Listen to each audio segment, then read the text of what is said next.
in Nigeria, right from the time that President Muhammadu Buhari came into power, were a bit secured.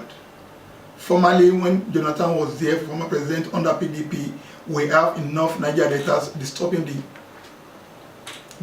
affairs of what they call the country, thinking that the oil come from their area.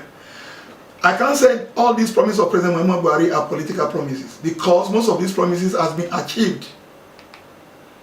He promised to work on transportation, on infrastructure, security, education. None of this area can anybody in Nigeria will ever tell me that has not been touched.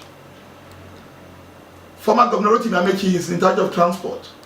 The rail workers are working to make sure we have a rail system from Lagos to the other part of the state or the country any moment from now.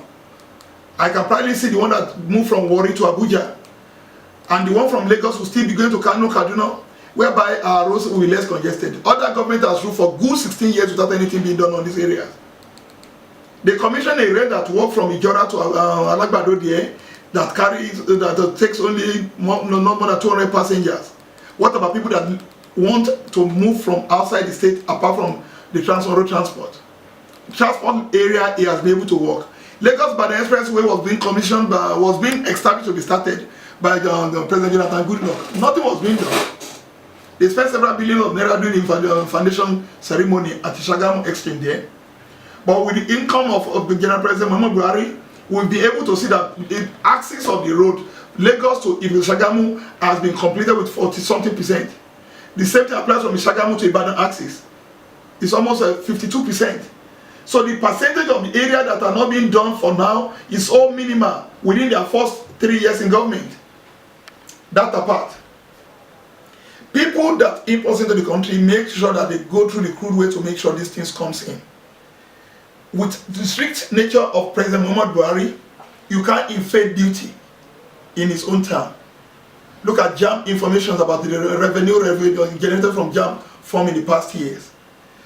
Within 3 years or within 1 year, we net over 20-something billion. While 16 years of a government in Nigeria net only 1-something billion. Which is better? These are promises that okay, he's going to fight corruptions. Corruption he's been fighting corruptions. But it's not just easy for him to fight it within a day and just stop it. Because when he's coming in to contest the president of Nigeria under APC, most of these rogues from the other party joins him to make sure they become part of the government. And what they have in mind will still be put in practice. So all these political promises that he made were still in line, and I'm sure he's still going to get all these promises done before the first term of his government. Whatever he planned now is going to advertise him to bring him back in the second term.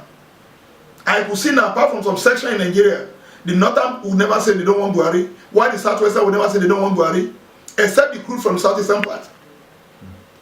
I can probably say the crew from the Southeastern part. When Governor Pape could be able to probably leave APC and join PDP, he knows he can't continue moving with the roads. So his political promises are in line, and he's doing it right. By God's grace, Almighty God will be with him to make sure he fulfills all these promises before he leaves.